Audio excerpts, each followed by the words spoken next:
Yes, sir. Inching closer to game day for your San Francisco 49ers. And we have somebody to come on today, kind of help us learn a little bit more about the Bears. And no, it's not the ghost of Judah. It's an actual person that knows a little bit more. Going to dive into that.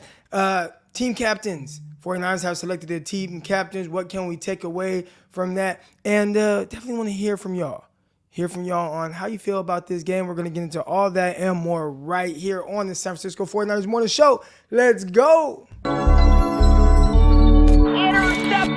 It is picked off by Aaron Crocker over midfield. He'll run it all the way into the end zone. Touchdown.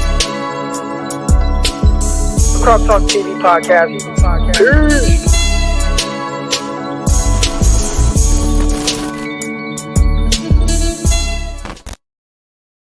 Welcome to another episode of the San Francisco 49ers Morning Show. I'm your host, former NFL and AFL defensive back, Eric Crocker. And as you can see, man, this morning I'm excited. I'm hyped to talk some 49er football. And I'm confused as to why I got so much energy, because I definitely didn't get the chance to get my workout in, man. And y'all know I've been getting my workouts in every morning. Why am I low? Let me focus in. There we go.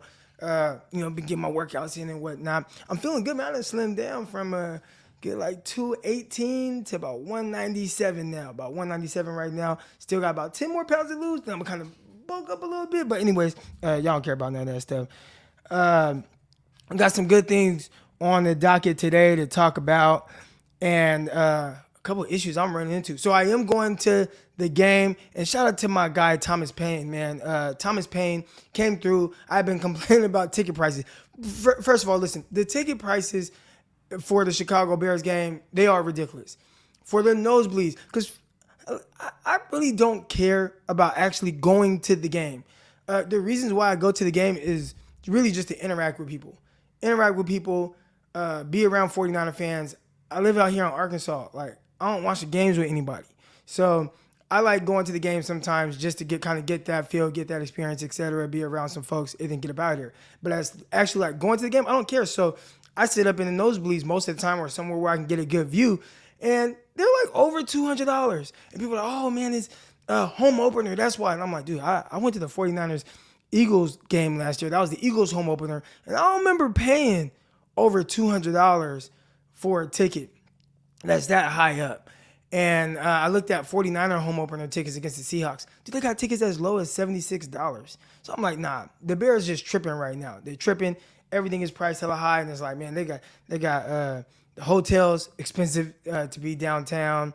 I can't find a rental car. That's a whole nother issue. Maybe I should have got it ahead of time. I don't know, but can't get a rental car. So I'm like, damn, should I just drive my car? So now that's the dilemma I'm in: drive my car or get a rental, because now I'm gonna spend a fortune on Ubers. So how do I want to do it? So I got that dilemma. Anyways, you don't care about any of that either, but I am excited to go to the game, be around the faithful. I'm actually going to the San Francisco Giants game on Saturday. I'm excited for that. And then we got the John Chapman's event. Can't wait for that.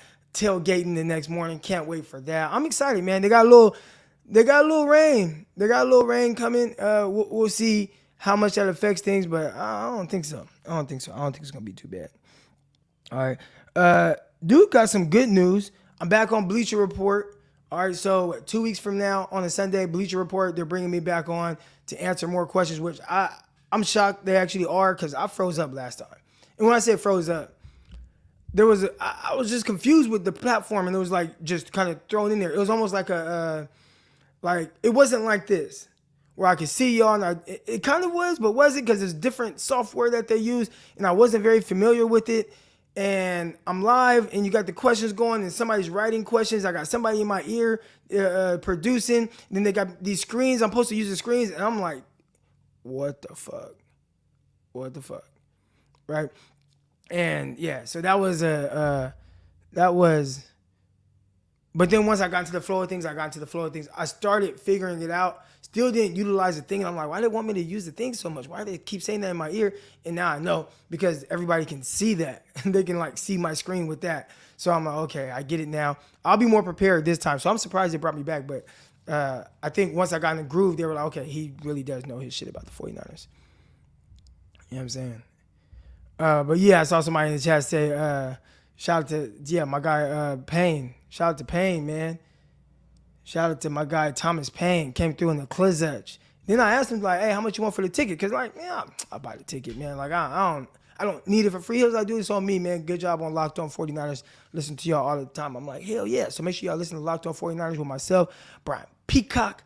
You know what I'm saying? We come at you 5 days a week. Locked On NFL Draft. Listen to that as well. Underdog Fantasy. I got my shirt on. You know what I'm saying? And you see it right there. Underdog Fantasy. They got some good stuff going on Underdog right now. But download the app or go to underdogfantasy.com. Use promo code Crocky. Got my guy Richard with the first contribution of the day. And he says, congrats on the building in home, Crock. Man. That was a great moment. You know what I'm saying? To sign those papers, to officially own my home, to own my gym. And, you know, I talk about it all the time, you know, being from Stockton and whatnot. But, like, bro, I ain't come from this. You know, I ain't come from, you know, like, I don't want to say how I'm living like that because, I mean, I grind, right? I hustle, I grind. But I ain't come from this. And just a couple years ago, really what I was doing to just make ends meet. You know, I worked at an elementary school, so I'm doing that. And then I get off, coach at Edison, you know what I'm saying? And I go there and I train some athletes. I get in a few hours of sleep. Then I work overnight at 7-Eleven, bro. Like, man, it was crazy. And I ain't never complained. It was just like, this is what you got to do, E. You know what I'm saying? And, you know, I just kind of figured it out and I stayed to the course.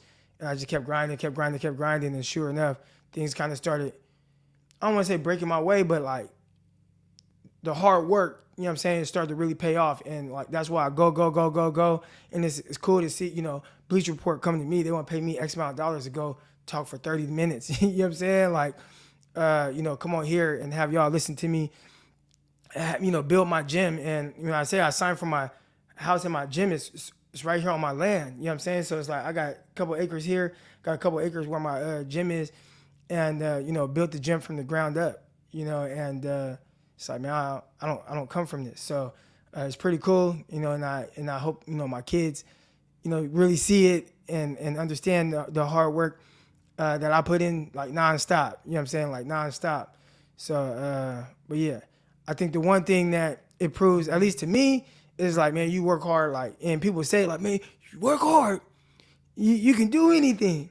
But it's just real, like, if you really work, like, hard, and I mean like hard towards something, even though you might not see the fruits of that labor like immediately, but if like you really work,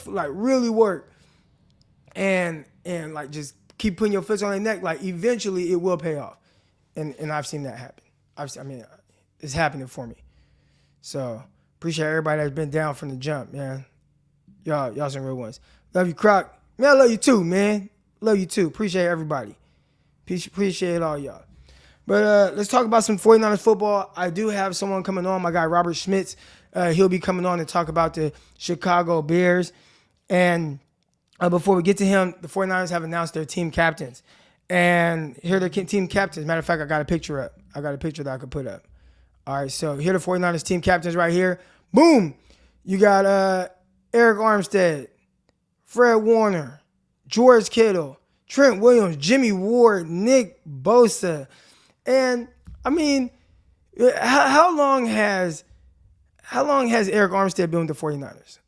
He like wins like Man of the Year award and all that. He does so much in his community. Great person, great man. He's had to fight through so much adversity to get to where he's at as a 49ers captain. And I just remember a few years ago, there were people like, why are the 49ers giving Eric Armstead a fifth-year option? Why are they picking that up? Well, right now it looks like it was the right thing to do. All right, it looks like it's the right thing to do. So Fred Warner, one of the best linebackers in the NFL. George Kittle, one of the best tight ends in the NFL. Trent Williams, probably the best left tackle in the NFL. Jimmy Ward, I mean, one of the top 100 players. I think he's one of the best safeties in the league, top 5. Like, I think he plays at that type of level, especially with what he's asked to do. Doesn't get the takeaways, so he doesn't get the notoriety. All right, he because he don't get the takeaways, you know. But all right, we get it. And then you got Nick Bosa, and I mean, I don't think anything has to be said for Nick Bosa. So I think the main thing that a lot of people are focusing on is, or I don't even know if people are focusing on it, but clearly Treys Lance isn't the team captain. And I was like, do y'all expect him to be a team captain this early? A guy who has started 2 years with those guys. Again, I'll put that up there one more time. All right. Who's he going to be a team captain over? Like, with 2 games started. Like, he has started 2 career games. 2. And look at these guys and what they've accomplished and what they've done. And what they've done as 49ers. What they've been through. Going to the Super Bowl. Going to NFC Championship games. I mean, and these guys have been leading the way. So I don't know if people really expected Treys Lance to be a team captain over any of these guys. Maybe after he, builds up some equity, actually plays a season, then eventually he can earn that. But that got to be earned. Definitely not given. Now, there are 6 guys here. Treys Lance was 7th in voting, and Debo was actually right behind Treys Lance. So I think that, at the very least, speaks to, like, people really like him. But this is the team that's very loaded. I mean, these are all, right here, every one of these guys, and you have to throw in Kyle Juszczyk as well, we're in the top 100. You know what I'm saying? So these are players that are extremely talented. All right. But here we go. With no further ado, I got a super chat. One second, I got a super chat here. Crock, I'm going to cook up an intro song for you. The vibe you wanted, what vibe do you want it to be? And congrats on all the success you deserve in my work. Man, I appreciate it. Listen, I'm going to need an intro song because Greg Pinelli and I, who we were on with Justin Fields, quarterback coach, and he's been training Justin Fields for years. Since high school, he worked with Justin Fields, Trevor Lawrence. We recorded last night. I'll be putting that episode out tomorrow as a premiere. All right, so that'll be on the morning show tomorrow. But you definitely can help us with an intro show because we're gonna have our own separate YouTube channel. But I appreciate you, big dog. I appreciate you. All right. Hold on. I see something about BS narrative. Okay, is it true Shanahan didn't want to draft Treys Lance, or is that BS narrative? Listen, I can't speak on. I guess it's hard for me to say with absolutes, but from what I've been told, I had a buddy who was at a pro day, and the pro day he was at, helping put the pro day on as the quarterback trainer in that pro day, talked to Scangarillo, and Scangarillo just started running his mouth, and he talked about how Treys Lance was Kyle Shanahan's guy, and Scangarillo didn't want Treys Lance, so. He was like, he has stuff he has to rework, didn't care for some of the things that he had to overcome. And because of those reasons, he didn't want to draft him, but Kyle wouldn't move off of him. That was Kyle's guy. So take that for what it's worth. Kyle Shanahan really liked Treys Lance. All right. But here we go. With no further ado now, I got my guy coming on. I got to make sure I introduce him properly. All right. All right, but oh gosh, hey Ramon, I'm gonna get to the super chat after this introduction, so just stay tight right there. But here we go. I got my guy Robert Schmitz. Good morning, man. How you doing? Robert Schmitz of Windy City Gridiron. I know you do some work over there for them. Mm-hmm. How you doing this morning? Eric, I'm doing great. I mean, like I told you the other day, I just had my son a couple of days ago, so it is wild and crazy in my house, to say the least. And I mean, speaking of wild and crazy, I mean, not to immediately segue it to football, but Treys Lance and Justin Fields in week 1, for crying out loud. I mean, the stories write themselves, Yeah, so I do, obviously we can get into it. And first-time parent? Oh, yeah, first-time parent. Oh, man, I'm a veteran. Congratulations on that. And I know, especially early on, a lot of sleepless nights. I tell my wife, I like the baby stage because they're just little and they're so, innocent and they're just right there and they love you. But if you can't tell me that you're hungry, or if you can't tell me that you need to use the bathroom or something, or if you can't go poop on your own, I don't care for that. I don't care about that. Like, just fast forward to they're about 3 years old to where they start telling me what they want. And I think that's a stage I like a little more. But it's all fun, man. And they grow up so fast.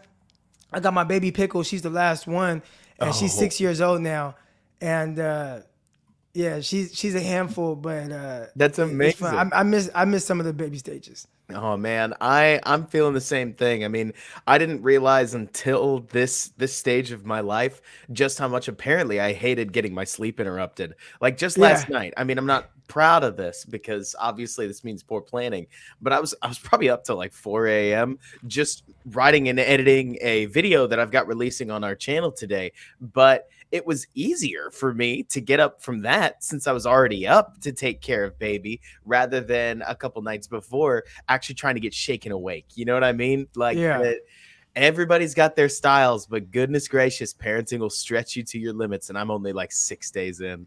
Oh yeah. Now you'll get the hang of it and you just kind of develop somewhat of a routine, which again, that Mhm. routine is always going to kind of get interrupted, but you'll figure it out. Just like it looks like Justin Fields has kind of figured out, I don't want to say figured out how to play the quarterback position Right. because this is a guy who we spoke about it yesterday on the show. He was my favorite quarterback in this class from a talent standpoint. I think he was the most talented quarterback. Right. And, coming in, and again, the 49ers, first year starter at quarterback with Treys Lance. Talk to us a little bit about some of the things that Justin Fields had to go through as a rookie. I remember his first start, and that game wasn't televised. I didn't see it live, but you hear okay, they're playing against the Browns. Justin Fields gets to start. What's that going to look like? And it was a little weird, right? It was a little weird. He got sacked 9 times. He had 1 net passing yard as a Crazy. team. Obviously, maybe holding on to the ball a little too long, but then he followed that up with a good performance against the Lions. And then after that, it just kind of was like up and down, up and down, up and down. And you kind of had to go through that. You had to deal with that. Oh, yeah. So we'll break that down first, just kind of the ups and downs from his rookie year. Then we'll transition to how he's doing as a sophomore. But what were some of the things that were being said around that time? What do you think the vibe was around the team with him quarterbacking in? I know the coaching situation was a little weird as well, but talk us through just kind of going through a guy's first year starting in the NFL. Oh, sure. And I mean, Eric, let's be really open and honest about it because you've played football. You know what it's like in these locker rooms. I don't. I have to hear about it just to make sure that's plain. But so many fans on the internet, especially after Justin Herbert popped off in his rookie year, like to make the assumption that these rookies can play immediately. And I mean, maybe the best of the best can, but the NFL is hard. The NFL is fast. The NFL is not college football. I mean, from what I've understood about the modern college offense, even in Ryan Day's scheme back at Ohio State, these guys will practice somewhere between 6 and 12 plays that they mostly string their games together on, and then they come to the NFL and you get a full playbook because if you only ran 6 to 12 plays, you'd get smushed or by the time a quality defensive coordinator came after you. So there were tons of people clamoring for Justin Fields to start. And I mean, come on, it was Andy Dalton as your other option. You can understand these Bears fans just crying out for something to cheer for.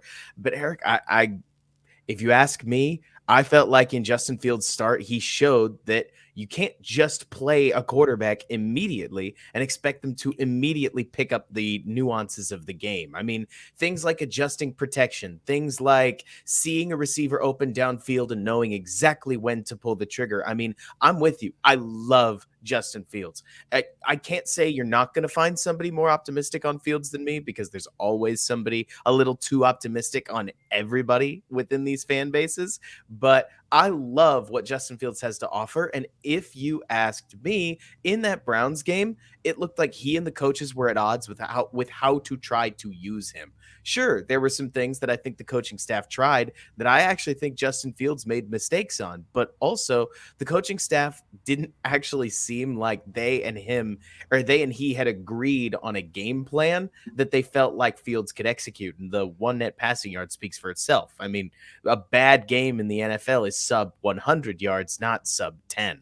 And now, as time has gone on, I feel like Fields has gotten a lot better at a lot of those little things, a lot of the intangibles. What you should see if we are going to see improvement out of him against the 49ers, things like knowing how to adjust the protection pre-snap, things like knowing where his hot is, when he needs to just get rid of the ball and not take a sack. I mean, a 2-yard gain on a throw in the flat is much better than a 7-yard loss, and he had to learn that the hard way as a rookie. I think that at Ohio Ohio State, because with Chris Olave and Garrett Wilson and a really pretty solid offensive line, Fields learned that if he just kept hanging on to the ball, good plays would open up downfield. And in the NFL, sometimes that's true. But sometimes you just end up getting sacked for 12 yards. And I think it was Myles Garrett rips the ball out of your hand, right? And Right. and so learning how to live to fight another day and when to press the advantage, obviously that's part of what goes into being a sophomore quarterback. I don't even think he'll have it, quote unquote, all figured out even by the end of this year, because I think people keep trying to rush quarterback development. And I mean, not to throw a question back on you, but when we talk about quarterback development, is there any better case of somebody raw that we're trying to see molded into an NFL talent than Treys Lance, who I know I was high on coming out of the draft? Yeah, and we're seeing that right now. Just some of the things that he has to go through, what he's seen, what he hasn't seen. He's a guy coming from North Dakota State, and you talked about some of the things that go into being young and understanding, and that's why I thought Treys Lance was quote unquote pro ready from a mental standpoint, because he had called plays in the huddle, he had played under center, he did the sight adjustments, line adjustments, set his lineup, and all that good stuff, right? So he understood that thing. But completely different speed in the NFL, and then going to one of the most difficult offenses in the NFL with Kyle Shanahan, where everything is based off timing, rhythm, and when you just haven't done it, there is that missing passes. I had Justin Fields' trainer, one of his trainers that has worked with him since like high school. I had him on an episode I recorded last night, and I'll be putting that out tomorrow. That's awesome. But he talked about just how, seeing the field and how that can lead to being inaccurate when you're just a tad bit late because you're not quite sure what you're seeing, and how some of these guys go through a little bit of that as rookies, right? I mean, Justin Fields was one of the most accurate quarterbacks come out of college in recent years. And to see him be a sub 60% passer, that lets you know something was moving a little fast in his head. And right now with Treys Lance, we see him when he's playing in rhythm and throws the ball, it looks great. When he's rushing, it looks wild, right? And he kind of goes through these kind of peaks and valleys with some of his accuracy. So I think, like you said, kind of molding a ball of clay, where it's a guy that has so much potential, but also so much rawness. He has to learn to see the game, and hopefully it slows down for him soon so that he can start to be a little bit more efficient as a passer. Right. And sometimes even decide I need to take off right now, right? Because maybe hanging in there too long and wanting to throw the ball, then kind of what that leads to, potential sacks, potential sack strips, and all that type of stuff. Oh, yeah. I mean, in the NFL, things can go from, if I just wait a little bit longer, we're going to get a 45-yard strike downfield, to, wow, the edge defender ripped the ball out of my hand and we just lost possession and gave it to her, gave it to the other team in 0.2 seconds. I mean, these things, if anything, the more you really start to think about what these rookies go through, it shows you just how great guys like Tom Brady, guys like Russ Wilson, guys like the established veterans in this league, like how consistently they play, because they don't fall into the pitfalls that we see a lot of young quarterbacks.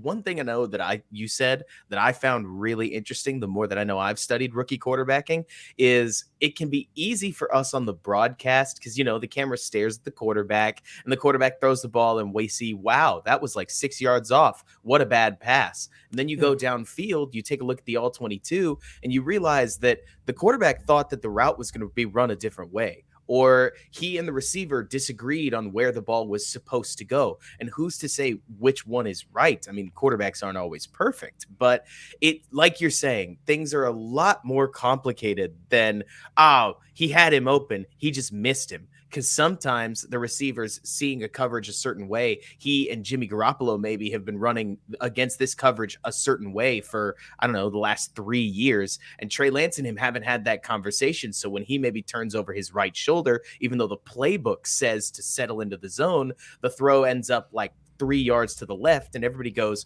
wow, Treys Lance, his footwork, his arm angle. Everybody likes to over focus on the quarterback mechanics, but sometimes it can be a conversation that happened in a locker room in 2019 that Treys Lance just wasn't a part of. You know what I mean? Football's complicated. Right.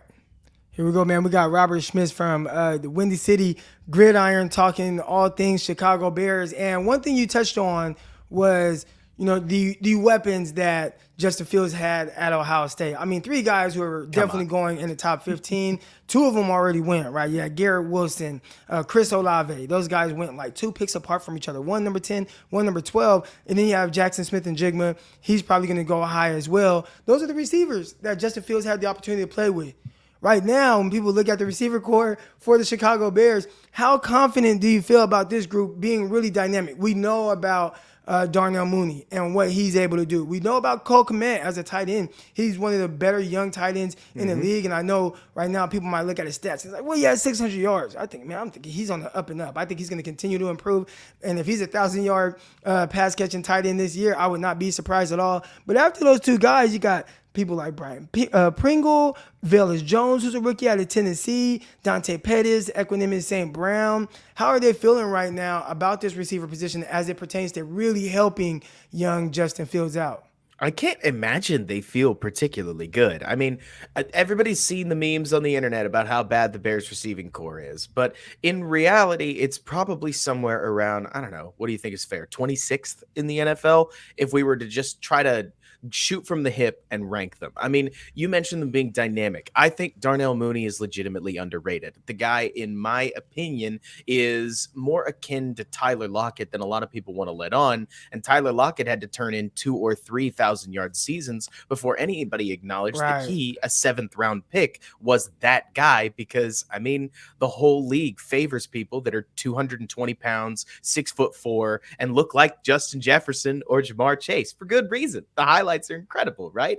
And I think you're right. I mean, another thing that goes underrated within tight ends specifically, the more I watch tight ends, the more I realize that you got like 4 guys who are incredible, right? Obviously, George Kittle, who you know plenty about. You've got Mark Andrews. It used to be Zach Ertz. Now it's Mark Andrews, I think, that kind of traded. And Travis Kelce. And everybody else. And Darren Waller. Got to throw Darren Waller. And Darren Waller. Yes. Yeah. Thank you for that. I know how hard it is when you're just thinking off the top of your head and, it's like, well, I don't have it written down. So you kind of just throw that. And then people in the chat or people afterwards in the comments come through like, how dare you leave off Hunter Renfrow? And it's like, my bad, man. I didn't have it written down. I'm just kind of throwing names out there. But go ahead. But then everybody after that, I think personally is – it's a very deep mix of, sure, the tight end is talented, but what's his connection like with the quarterback? Because you've seen it. Tight ends in particular, because they're so often in the middle of the field. I mean, think about Jason Witten. Was Jason Witten an athletic beast? Was Jason Witten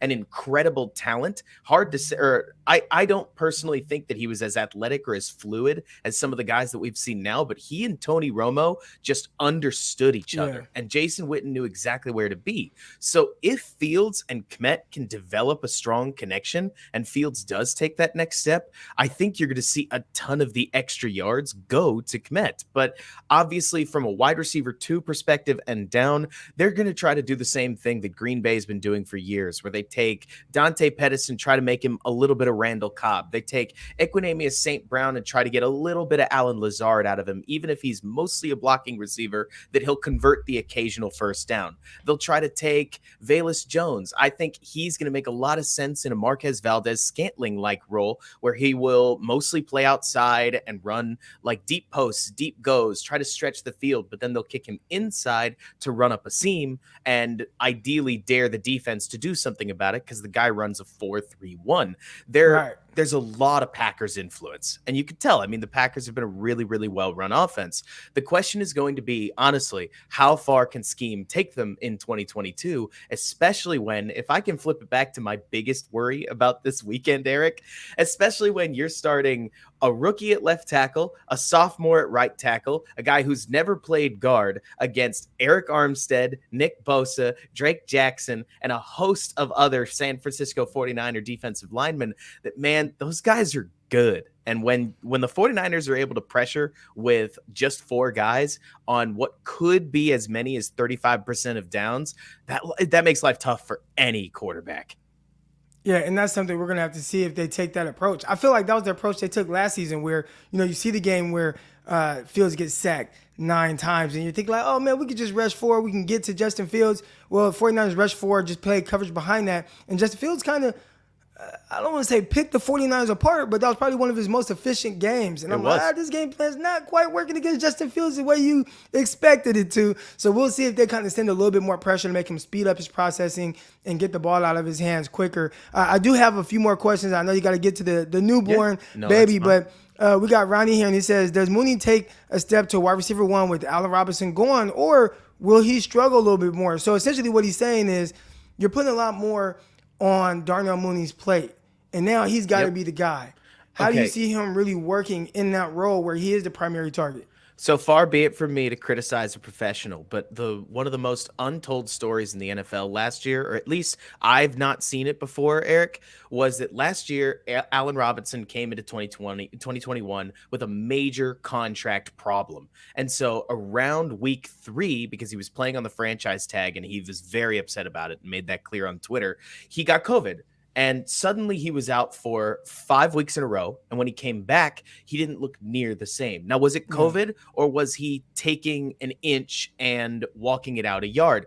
I don't know. But what I will say is that you mentioned Darnell Mooney taking a step to wide receiver one. I'd tell you he already did last year. I mean, he had to. There was nobody else in the room. It was Jameer Byrd, it was Marquise Goodwin, and it was Darnell Mooney. And Darnell Mooney would get like 14 targets a game, which for a guy his size and in his role that was a sophomore in the NFL, that was probably a bit of a shock, and he had a very low catch rate in part of that. But he and Fields have been working on this connection since last year when Allen Robinson, I mean, if you go look up his stats, he played an awful lot of games to catch sub 500 yards. So there's something going on there. But while Allen Robinson was plenty valuable, and I don't want to take away from the awesome pro that he was as a Bear, he definitely wasn't that wide receiver one last year. Right.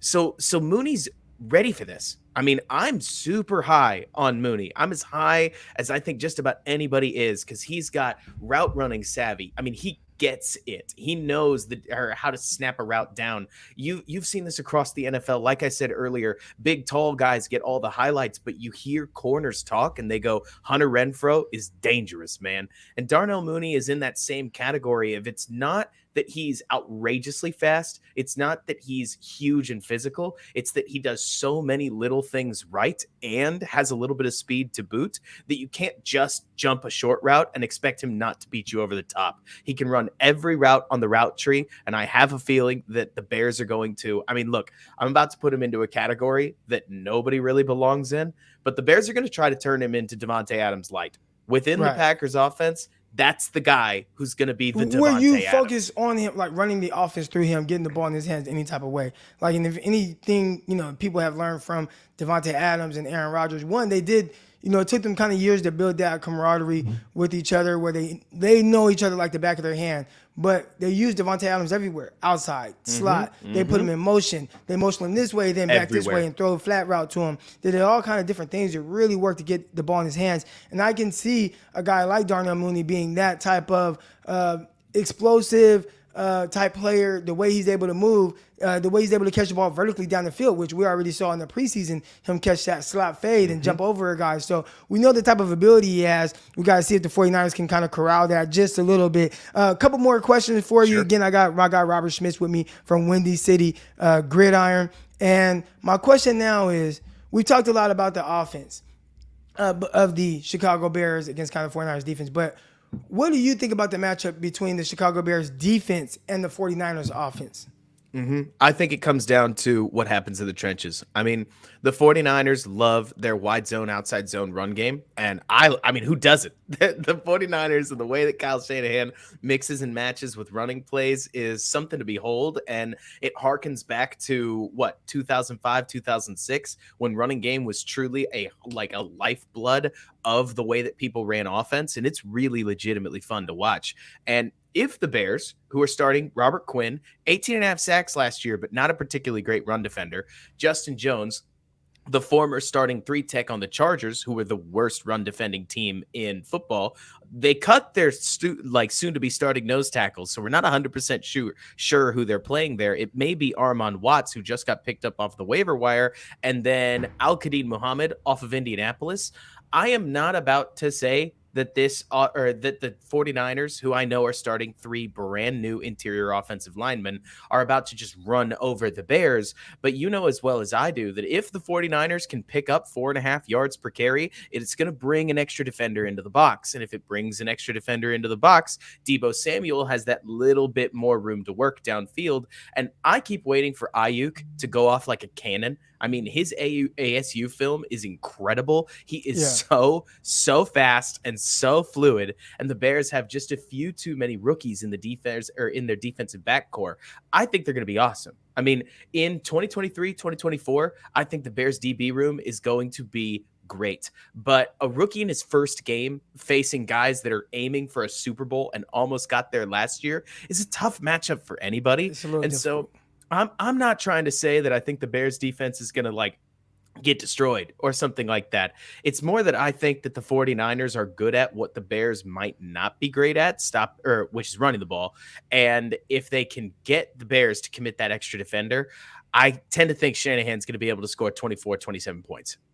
Yeah, and that's going to be tough there. So exactly. I got to ask my last 2 questions here. One, this game, your overall thoughts, and maybe a score prediction or just who you think will win. And then we'll get into like the big picture for the Chicago Bears and how their season goes. But you did say one thing, and I think people forget this part because sometimes we see a bad team on paper or record-wise beat a good team. Or, a good team just be able to dominate another good team or whatever. And a lot of times it's matchup. Like, how have the 49ers just really kind of had the Green Bay Packers number in the postseason, right? It's just the matchup and the way that game goes, and you just kind of alluded to that, saying 49ers might be a bad matchup for the Bears. Yeah. So everybody wants to know, man, like, how do you see this game going? Also, last time I checked, there was a 60% chance of rain. So we don't know if that favors one team or another, but you do have to throw in kind of that element of this game. But your overall thoughts on it?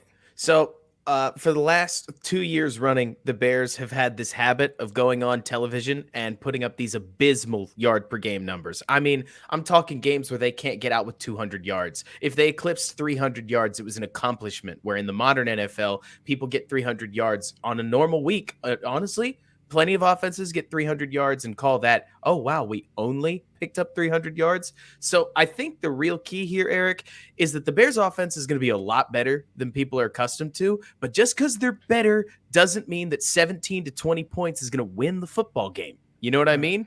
Like, Bears fans are accustomed, I legitimately believe this, honestly, to offenses kind of packing it in. I mean, let's use the 49ers as an example. Do you think it was an accident, Eric, that every time the Bears scored to make the game close, the 49ers pulled out a new play that they hadn't run yet and jimmied loose an extra 25 yards and scored pretty quickly? I mean, there are a lot of these times where I believe that teams were getting up 2 touchdowns on the Bears and saying, game's over, don't show anything on tape. Let's just run vanilla, and if we score, neat. If we don't, whatever.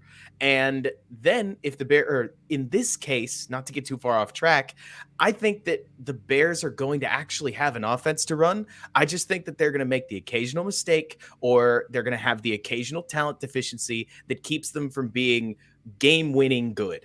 And I think that the Bears defense is going to have a lot going for it as well. But the 49ers, again, are trying to compete for a Super Bowl. They're on a different talent level. So I think it's going to be a better game than people anticipate.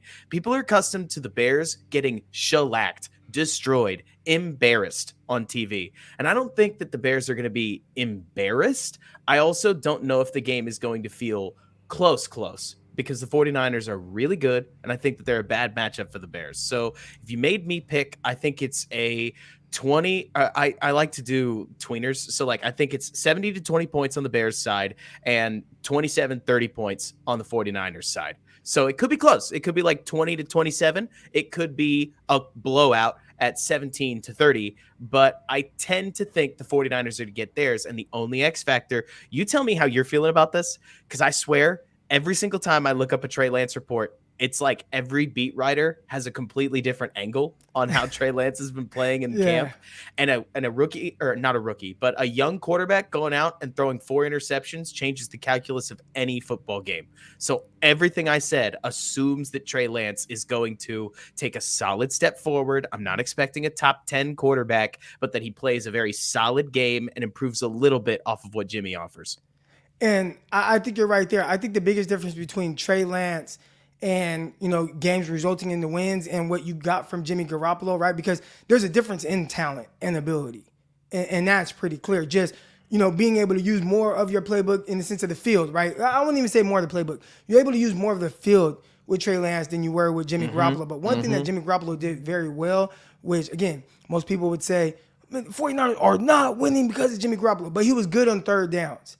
So just having that higher third down efficiency, keeping drives going, even though it's not necessarily you carrying the team, but being able to do that, it resulted in wins. So as it pertains to Trey Lance, who is young, who is a little greener, right? As you would expect, a guy who has only started 2 NFL games, he has to be good at that part. If he can be good on third down and they're moving the ball, then yeah, the Bears can be in a little trouble. But I expect him to be kind of hit and miss where it keeps the game closer, and then can the 49ers, legit players, right? You have Deebo Samuel. And we saw last year where that was a close game. The Bears were in it. The Bears had a chance to really kind of win that game. And next thing you know, they throw a screen to Deebo Samuel. He takes it 80 yards to the house. There was another one that was a deep post right before halftime, which most people would tell you Trey Lance was warming up on the sideline. They were about to bench Jimmy Garoppolo. And then Jimmy Garoppolo hit the deep post to Deebo Samuel, right? So having a guy like that kind of in your back pocket, on top of having Brandon Ayuk, on top of having George Kittle, if he's playing, he has a growing issue or something going on right now. But you have a running back who I believe Elijah Mitchell last year against Chicago Bears had like 130 rushing yards or whatever it was. So the 49ers have really good players. Can those good players step up enough to where you don't have to put the game on Trey Lance's shoulders? And if they can do that, 49ers will be fine. If Trey Lance has to win you the game, that's a situation where I don't think the 49ers want to be in. Oh, yeah. I mean, to make it clear, I'm trying to say that Trey just can't give the game away. Like, we've seen the occasional quarterback. Okay, I'm going to cite a game that nobody watched but me, probably. Right. Like, week 15, the Bears played Mike Glennon's Giants. And Glennon threw 3 interceptions on his first 5 passes. That's not a joke. And he fumbled. So the Giants, who were already down 17 points, turned in 40 carries on the day because they just wanted the game to be over with. And they realized we just can't pass. That is losing a game, and you can't do that as a quarterback. I don't think Trey Lance the way that the team is currently constructed, I don't think he needs to win the game for the 49ers. He just needs to not lose it. Like it's a low bar that we're talking about, especially because I think Trey Lance isn't Lamar Jackson. Trey Lance isn't Kyler Murray. Trey Lance is big, strong, and fast enough to be a dual threat quarterback. And I think that offers him a lot for when game plans are going sideways. In my opinion, if Trey is, let's say that he misses a couple passes, he misses a key third down, he guffs a shot play on second down, he can use the legs that he has to Jimmy loose another, pun not intended, to Jimmy loose another vein of the offense that they didn't have with Jimmy Garoppolo in San Francisco. So I feel good about the 49ers. I mean, I really do. If I was as honest as I can, the Bears shocking the world would be shocking. I mean, there are a lot of Bears fans in Chicago that are like, they ain't going to see us coming. And I'm like, let's settle down here. I mean, the Bears need to beat the Falcons. The Bears need to beat the Texans. The Bears need to contend with the Giants before we try to act like we're 49er good. These guys got to a championship game last year for a reason. So it's just going to be a matter of waiting and see. I mean, obviously, I'm stoked. I mean, week 1 of the NFL, we start tonight. We are back, baby. The wait is over. But I don't think that Trey has to do anything crazy. He just needs to not throw 4 interceptions, Right. And that's it. And even in games that he's played so far, he had a win, which really ended up being a must-win game. If the 49ers lose to the Texans week 17 last year, they don't go to the playoffs. Trey Lance completed 70% of his passes, 2 touchdowns, ran in for another touchdown, but he ended up getting called back for holding. So he is somebody that can be productive, but again, carry the team. I wouldn't ask that of him in his 3rd NFL start right now. Robert Schmitz, man, I appreciate you coming on. Let everyone know where they can find all of your work.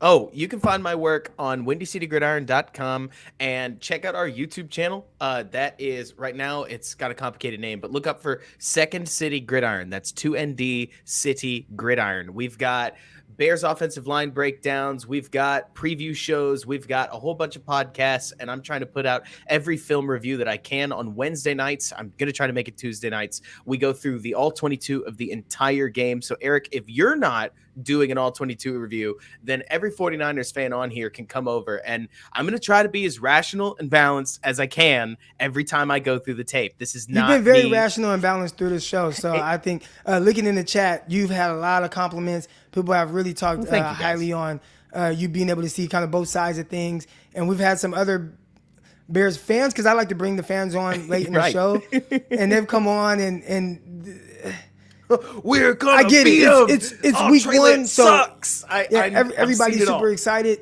But even then, I'm able to kind of keep a level head. I mean, that's what I'm supposed to do, right? I'm on here course. with a show. But you've been great, man, and we really appreciate the content that you provided today. Absolutely. Thanks so much for bringing me on. Loved being on.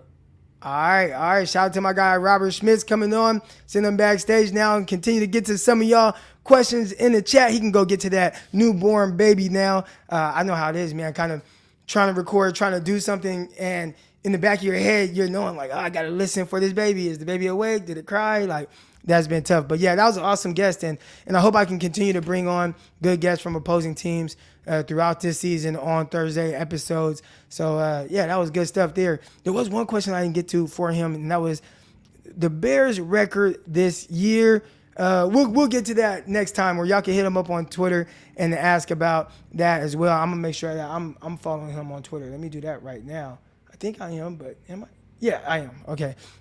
We do have a question here from my guy Ramon Lozano, and he says, how concerned should the team be about Kittle's injury going into the season? By the way, good looking out for the value from Arkansas. I'm here in Manteca. Yes, sir, Manteca Town. I got some folks up in Manteca, or down in Manteca, down from Stockton. But the George Kittle thing, man, he's a warrior. So I expect him to play. But gosh, I mean, it's always kind of something. And I don't want to say he's injury prone, but I almost feel like we know George Kittle is going to miss 2 games a year. And you just got to hope that week 1 with your young quarterback, who's going to need him? Treys Lance is going to need George Kittle out there, whether it's in the blocking game, the running back's going to need him, whether it's in the passing game. You want that outlet. You want to continue to kind of build that rapport and be able to stretch the field. They were trying to do some things in training camp, and it didn't connect, but you see them taking deep shots to George Kittle, Treys Lance, vertically pushing routes. So that was something we haven't really seen from George Kittle. So I'm excited to see that rapport kind of develop and what that gets into by the end of the season. But right now, it's not quite there connecting, and you want to continue to build that. So with him out, or with a growing injury, hopefully he plays. That would be a tough one, though. That would be a tough loss. Here we go. More guests like him, less like Judah. Judah, and he's probably in the chat. I don't know. I haven't seen him pop up. That's more like entertaining. I'm not really bringing him on to get anything out of that. Like, I know I'm not going to learn anything from him. I bring on people like Robert Schmitz because I know I looked at some of his work and I'm like, this would be a great guy to have on the show for y'all. You know what I'm saying? For y'all, the people. And I try to make this podcast as let me see. Hold on, I got private chat. Okay, hold on. We got Robert Schmitz. He's still here. So, Bears record. You can answer that. Sure. I have him at 5-12 right now. Now, obviously, football's weird. I mean, if the ball bounces the wrong way, we watched the Buccaneers fumble 4 times in a game, if memory serves. So anything can happen. But to keep things really simple, I have them at 5-12 as a baseline. Injuries will change everything. If they meet up with the Packers later in the year and Rodgers tore his ACL, that's a different team. And so They could end up picking up an extra win, maybe 2 extra wins. Or if Darnell Mooney goes down, Cole Kmet goes down with him, and they lose a starting tackle, they lose an extra game. So I personally have them at like a 4 to 6 win cloud. But if they win 8 games or something like that, Justin Fields must have just gone off. Because and that would be very encouraging. That would be very encouraging moving forward. All right, so I'll get you backstage now, but I had to bring you back on to talk about that. Real quick, your Twitter, because somebody asked, what's your Twitter? At Robert K. Schmitz, RobertK SCHMITZ. I keep it easy. All right. Appreciate you coming on. You bet. All right, that was good stuff. And now I'm going to bring y'all on, and we can talk about it for a little bit. I had a power outage this morning. I was hoping I was going to be able to get this show going, and we did. So that's good stuff. I didn't even get to get my workout in this morning. I was like, man, why is it so dark when I walked outside? I'm like, oh, damn, all the power's out. All right, here we go. So y'all come on live, man. Y'all tell me what y'all think about this game. Again, tomorrow won't be live, but it will be premiering. So make sure y'all tune in tomorrow. I'm hoping I get Tracy Sandler. I got to reach out to Tracy Sandler this morning. I got to send her a text message, see if we can get Tracy Sandler on. But I do have a coach that worked a lot with Justin Fields, and he's going to, really help kind of bring some perspective into the development of the quarterback position. I had him on as well as Greg Pinelli, and we were talking all things quarterback, man. It was really good stuff. It was really good stuff. And the quarterback coach is Ron Ville. So his name is Ron Ville. He's worked with QB Collective. He talked to us a little bit about QB Collective and what was going on there. He talked about some of the things he's doing now, coaching quarterbacks with Quincy Avery. Really good stuff. Really good stuff. Quarterback guy, black guy, and it's cool to see, black guys working that field.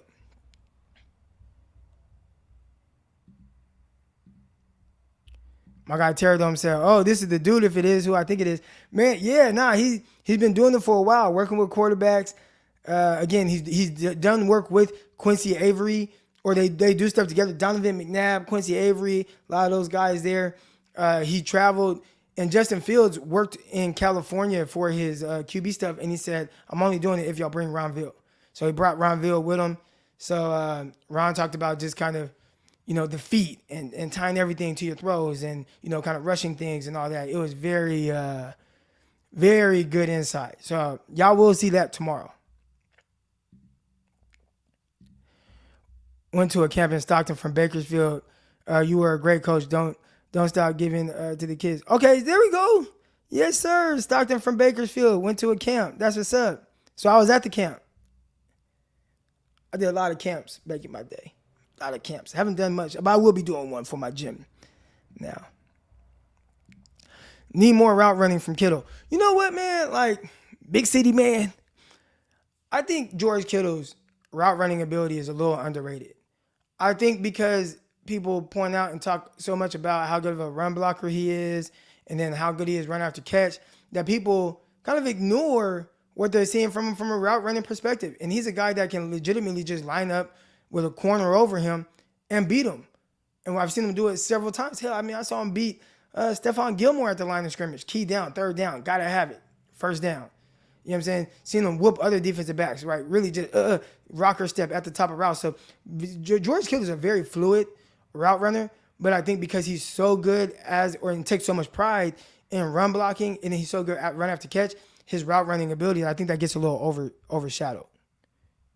All right, here we go. I got my guy CJ Gray coming on. And it's crazy because, Brett, every time I see your name, I played with a CJ Gray. I think I told you before, but I played in the CJ Gray in Pop Warner. And every time I see your name, I'm like, is this CJ Gray? But all right, because I ain't know him after that. After that year, I was in sixth grade. I ain't know him after that. But what's good with you, man? How you doing?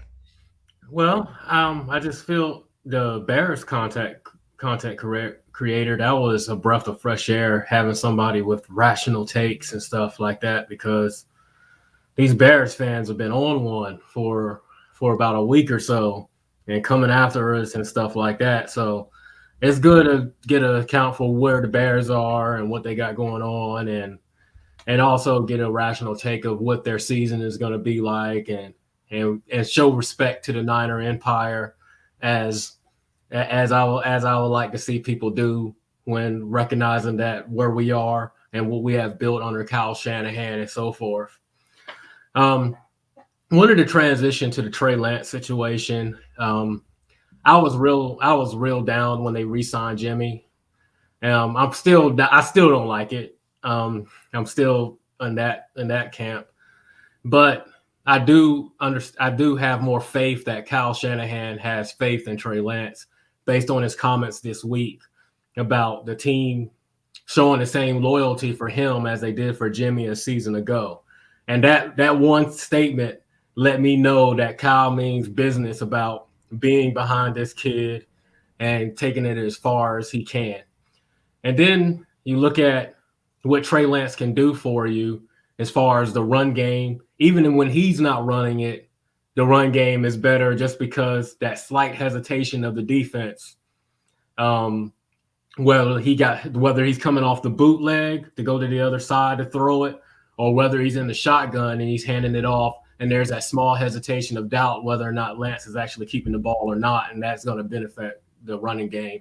And also, too, spreading the field by being able to go vertical is going to allow a lot more room. So it's just going to allow our offense to be a little more multiple. Coming into the season, I want to hype this faithful up and get us real ready for football this year. It's good going into a season where you have a good football team, where you have 7 out of the top 100 players. They are all on your roster. And then behind those 7 players, there's more up-and-coming players. The defense is going to be a juggernaut. And I don't think the NFL truthfully understands what is coming. I don't know if they understand what's coming or not, but I don't think people are going to hardly score on this team this year. And I think they know. I think when you hear the 49ers, their defense has been good, right? Like more times than not over the last 6 years, they've had a stout defense that's well coached up. So I do believe that people will expect that. Now, to what extent, right? Are we going to get 2019 defense? Because, man, that was a defense that really stifled people, especially when they were healthy, right? When they weren't healthy, there was a little leakage there. But when they were healthy, man, like they were firing all cylinders and they were making it extremely difficult for opposing defenses. So can you get something close to that? If so, and maybe like last year, right? That was kind of close to it. Last year was a really good defense. And they kind of held down some really good passing games. A lot of people talked about the cornerbacks or lack thereof. And when you look at opposing quarterbacks, when they played against the 49ers, it was like all but 1 or 2 throughout the entire year were below their average for passing yards in a game. So that lets you know right there, especially with not having great cornerbacks. The 49ers well coached up, they have a really good scheme, and that I think people can they expect that. Now again, to what extent that's the part I'm not sure. And the last thing is I'm going to the game on Sunday. I just hate it every single time I go to a game. It's raining real hard. Just want your personal thoughts about getting ready to go to Chicago to get rained all over and having the wind and rain all over. Weird. It's weird because that kind of reminds me of here, right? Arkansas. We get a lot of rain, like random rain down here in the South. And when I say South, because some people are like, is Arkansas? Where I live in Arkansas is the South. I'm 30 minutes from Mississippi, 30 minutes from Louisiana, right? So I'm out here in the sticks. And it rains. It'll be 80, 90 degrees outside. And the next thing you know, it's like showering on you. And then it stops. So I'm kind of used to that random warm rain where it looks like right now in Chicago it's going to be like 75, 76 degrees with a chance of rain. I don't think that hurts the 49ers too much. It's a team, again, I talked about not wanting to put the game on Treys Lance's shoulders just yet, right? Like in his third start, I don't think they're going to ask him to throw the ball 50 times, but 49ers want to run the ball. That's part of their philosophy on working off of the run. And they want to play stout defense. And they want to stop the run. So if it does happen to rain, I don't think that hurts the 49ers. Again, you want to make sure you're taking care of the ball because now when it's raining, that leaves it open for like freakish things to happen. But if you say no crazy thing happened, but it rains, it doesn't change the philosophy for the 49ers. All right, Crock. Well, I appreciate it. That's all I have for you this morning. All right. Appreciate you coming on. All right, man. Yeah, I see my guy Cheesy says low scoring game. That's what I was thinking. On Locked on 49ers, I predicted the 49ers win 23-17. I think it's going to be a close game. I don't see the 49ers just blowing teams out. Now, again, we've seen the 49ers, well coached up, a lot of really good players. So potentially they can just kind of smother a team. But you got a young quarterback, and there's going to be ups and downs. So I think that'll make it a little bit harder early on in the season to really pull away from teams unless the run game just really does it, which kind of was a recipe with Jimmy Garoppolo as well, where it's like run game, kind of run away with a game, and Jimmy kind of be a piece. Can Treys Lance be that, but eventually grow into more as the season goes on? I think that's what people are going to be really looking for. I did star another tweet, and I got Jason Mears here, and he says, I don't know, man. He has like 13 touchdowns total in his career. He's talking about George Kittle. I don't think touchdowns or lack thereof is any indication of the ability to run routes. So, I talked about George Kittle. I think he's a much better route runner than he's given credit for, but I don't think the lack of touchdowns is Like, oh, you don't got a lot of touchdowns, so you can't run routes. Like, nah, he just don't got a lot of touchdowns. And I don't know exactly why. I'd say you would like to see him. If there isn't any area where I feel like George Kittle can really improve, and I've seen it here and there, but nothing too crazy, just contested catches. Catching passes with bodies around him, like really like in traffic, I got somebody draped over me, can I make that catch? There was a throw against the Seattle Seahawks 2021, last year, Treys Lance. He fired one in there. And again, I mean, you got two guys bearing down on you, one guy on your back, another guy here. And Treys Lance, for all the people like, oh, he's not hella accurate. And again, I've seen the misses and whatnot. This was an extremely difficult catch, attempt. I get it. But he didn't come down with it. It was like hit him kind of in the hands, and he got hit, and he dropped the ball. And it was tough. But the big dogs, you want them to come down with that. Extremely difficult, so I'm not knocking them for not coming down with it. But those are some of the passes where you've seen some other guys catch it, take that hit, get up, and be like, yeah. And it kind of looks a little bit more routine. And then people are saying, what a great throw. But instead, it was dropped, and you don't say it's a great throw and all that good stuff. All right, so again, the touchdowns, I don't think that's like, oh, he's not a good route runner because, he doesn't have a lot of touchdowns. I don't see that. I think he's an underrated route runner for sure. Here we go. Coming on, I got my guy Peter Lucas. Man, good morning. How you doing? Hey, good morning, Crock. Hey, thanks for having me on. And I agree with you as far as Kittle's route running. I think he's one of the better route runners at the tight end spot in the league. Like, they have him going against corners a lot of the time. I mean, there was that clip last year of him going against Stephon Gilmore, like where he was like telling him like it's coming. So, but hey, I wanted to congratulate you on. I saw the video last night. Your wife taking the shot and like all of that stuff with Peacock. Like, hey, grade her on a scale of 1 to 10. How well did she do taking that shot? I mean, like happy wife, happy life. So I'm gonna say it was an 8. Like, I'm trying to save you, bro. Yeah. But I mean, it was, right. Congratulations though, bro. Like, I mean, owning, getting your house paid off and the center, that's big things. Like, so, I mean, I'm like, we all appreciate you. I know, you know that. So, great job on that. Thank you. And, somebody said you look like an accountant. Do you do accounting? No. I'm a store manager for CVS. Okay. Yeah. You talked about that. Yeah. And then I do my little podcast thing on the side, like at the Niner Fanatic. They already knew. Look, he's a manager at CVS. See, they already know, man. The chat. This is a family right here, man. The family, bro. 49ers morning show. Shout out to everybody here. Hit the like button. Hit the subscribe button. But anyway, what's on your mind, Pete? Hey, so I just got two things. Like, so I don't know how concerned you are for the Jimmy Ward situation. I think I'm a little bit more concerned on that than most. I just don't see a clear cut, like replace a guy that's going to be able to do what he can do in that safety group.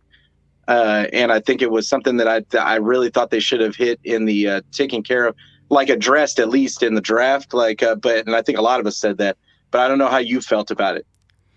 Yeah, we got the video. where the 49ers selected Treys Price in the 3rd round, and I was so confused by it. And I thought the 49ers were going to be taking a guy like Nick Cross, who has a lot of upside, a lot of ability, big safety, 6 foot, 215 pounds, ran in the 4.3s. Has the ability to really make plays in the secondary. And I'm like, man, that's the type of guy, especially in the 3rd round, especially late in the 3rd round, that you're like, okay, if I'm going to take a flyer on a guy, let me get this guy. And you can get a running back anytime or even undrafted, right? Because right now, if you had to ask most fans, hey, who should get the carry first, Treys Price or Jordan Mason? Most fans would say Jordan Mason, right? You got him Jordan undrafted. Mason. And they've been really good. It would be one thing if you're like, well, this is a hindsight take. No, this was my take then, and this is my take now. And then the fact that they got a Jordan Mason, I'm not surprised at all because they've done a terrific job of doing that. So, say all that, you're completely right with the safety position. I would ideally like to have somebody that I feel like I can do more or don't have to hide, as opposed to like Hufanga, and we'll see. Hufanga can prove me wrong. I think everybody has the ability to prove a guy wrong, but everybody has the opportunity to prove a guy wrong, but I would have taken Nick Cross. And now, would you still be in this situation, even if you had Nick Cross? Maybe, because you might just have Nick Cross out there with Hufanga. So you still be kind of missing the guy. But I do think maybe you'd be a little more comfortable, because right now, the Colts feel like Nick Cross is goddamn Bob Sanders Jr. So, and he's out there balling. I watch him in the preseason. I'm like, damn. So mad about that. Yeah. Like, but we can't live in the past. Can't live in the past. for sure. But yeah, I get what you're saying. You know, addressing that position and making it more of a strength, especially when you have the opportunity. At least yeah, have Jimmy an Ward being upside. out, I think that can be tough, right? You look at these matchups. We talked a lot about Darnell Mooney on this episode, and I think that Darnell Mooney, just the way he moves, he's very fluid. He's athletic. You know, he can high point the ball. He can do all those things. In the slot, we'll probably put Womack on him and play some man, and we'll see, right? That's going to be a good challenge for the young rookie quarterback. But you feel even more comfortable when you have Jimmy Ward guarding either him or Cole Kmet in man coverage on key situations. You take them away, you're a little more vulnerable, and that makes things just a little tougher. I think it limits some of the things that you can do from a defensive schematic standpoint, right? When you have Jimmy Ward and you're able to play more that safety in man coverage, well, now I can formulate more blitzes in the other areas, right? I can blitz, I can send more guys, I can do different things. If I feel like now I have to cover up for maybe a liability in the secondary, now I got to play a little bit more softer coverage. I can't be as aggressive, and I think those are the things where when we talk about the impact of Jimmy Ward, it kind of changes things. Yeah, for sure. Like, and like you said, I was just thinking of, you know, Nick Cross might not have been ready, for all we knew at the time, not been ready to just, you know, step in, but at the very least, he would have had some kind of upside, like to where it would have been good reps for him to work up to that, like in the future. You know what I'm saying? But I had one more question around the run game for the Bears, like because Kinlaw is in that kind of DJ Jones spot now, and he's lost a little bit of weight from all the reports I've heard. Like, do you think he's gonna be as strong of? And I know that's Kinlaw's strength is playing the run, but I'm kind of worried after seeing the Texans game and how they were able to run the ball. Do you think it's going to be an issue come into this game? I think it can, right? You know, with Kinlaw, he has to prove that he can be really strong at something, right? And that was my thing. Like, hey, if you're not going to be this 3-down guy that you are really drafted to be, and he potentially can be, he's had to deal with injuries, and I think those have definitely been setbacks. Uh-oh. What'd I do? Hold on. I hit a button, so I got something playing in my ear. Oh. We can still see you. I know y'all can still see me. I can just hear it. I hit play on something, and I just don't know exactly what it is. It's killing me. Damn. Hey, Crock, I got to go. They're calling me, but like, hey, I appreciate you having me on. All right. All good. All right. I got like, where is this guy? Oh, man, I got goddamn Brandon Marshall talking in my ear right now, and I do not know where he's coming from. What is it? It's not this.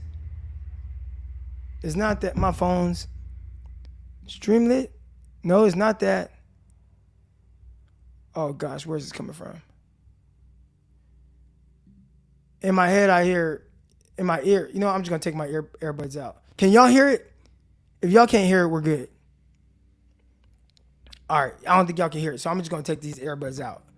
Because I was hearing Joe Budden and Brandon Marshall all up in my ears. But anyways, as it pertains to Javon Kinlaw, I was hoping that, you know, he was just, can he be a 2-down guy right now? And when you talk about replacing DJ Jones, that was a strength of his. Really good run blocker. Didn't have to worry about him in that.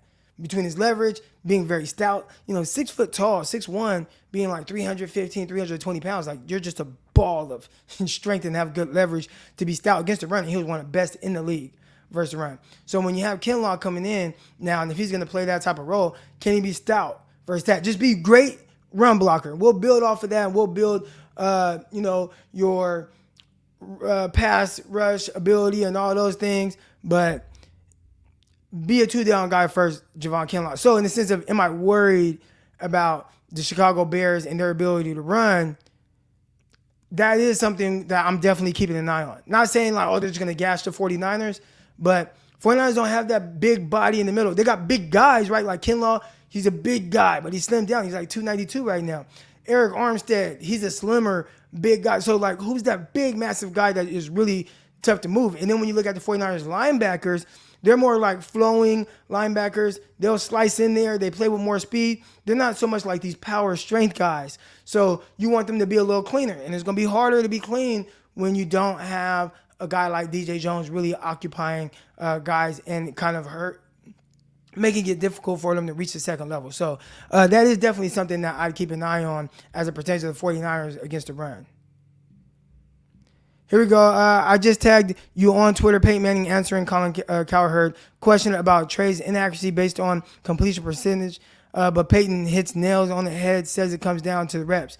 Yeah, and I heard that. I watched it yesterday and I was like, yeah, Peyton gets it. Well, of course Peyton Manning gets it because Peyton Manning struggled as a rookie. So he understands it. Now, the different situation was Peyton Manning went to the Colts and they weren't very good, right? And then the next year they went 13-3. But he talked about having that down year. He talked about throwing 28 interceptions as a rookie and how he needed to go through that to have the 13-3 season the following year. Now, maybe Peyton Manning was always going to be that, but he just talked about just going through the ups and downs. It really helped him progress as a quarterback in the NFL. And Treys Lance, and that's why I always say those things. And it's tough because you can't say anything like that without people in the chat or my comments on Instagram or people on or comments on YouTube and all that. You're making excuses. I'm not making excuses. He's fucking young. He's young. There's gonna be ups and downs. In the process of that, he's gonna be solid. I don't see the 49ers losing a whole lot of games with Treys Lance. I just don't know if he's a guy that you could say, hey, Treys Lance, go win us the game with your arm. I don't think he's there yet. And I think there's gonna be mistakes that he makes that he just has to go through. But in the process, the 49ers, unlike maybe the Colts with Peyton Manning, 49ers have a terrific roster around Treys Lance. And that's what we're banking on really helping him as he goes through learning the game of the NFL, learning the quarterback position at the next level. And the more he does that, then you can start to see more of the quarterback that you wanted, the quarterback that you drafted. But I'd assume that this is a process. Again, along the way, you still win games. I still expect them to be a playoff team. I do. But I don't know, it's really weird that there are a lot of people that, no, don't care, making excuses is really weird to me. Brady's hella young, 22 years old, younger player on your team. Hasn't played. He started 2 games since goddamn 2019 at the FCS level. He has to go through ups and downs. Can the 49ers overcome that? I believe they have the team to do so. So they'll win games. And there's going to be times where he does some special stuff, and there's going to be some times where he does some weird stuff. Can you win with it? Yeah, the 49ers have proven they can. They did it with fucking Jimmy Garoppolo. Anyways, appreciate everybody coming into the show today. I'm supposed to be going on with Grant Cohn today. We'll see. I just got a little notification that popped up that I got court today at 11:25 for some speeding tickets. They're like, should we let you keep your license? Because you getting too many speeding tickets. So we'll see. We'll see if I'm able to go on with Grant Cohn. I got to let Grant know. All right. But that's going to do it for this episode, man. Appreciate everybody that came in. Hit the like button. Hit the subscribe button. Shout out to everybody that contributed to a great show. Shout out to my guy, Robert Schmitz. Came on here. Did a really good job of talking about the Bears. Shout out to my guy, Payne. All right. Payne came through with the ticket in Chicago. I'm in the game. Let's go. I'll be out there. Should I drive? Should I fly? Because I can fly. I could just hop on a flight. But if I get there, they ain't got no rental cars. And like, do I want to Uber everywhere I go? Or is like, dude, just drive 9 hours. Just drive 9 hours. You'll be there and you'll have your car. I don't know. We will see. Appreciate all y'all. Love all y'all. Tomorrow it's going to be a premiere. Got some good folks coming on. Y'all like it. But until then, I'll see y'all tomorrow. This game, hey man, we inching closer to the game. I'm out. Peace. Intercepted. It is picked off by Aaron Crocker. Over midfield, he'll run it all the way into the end zone. Touchdown. Crock Talk TV podcast. Peace.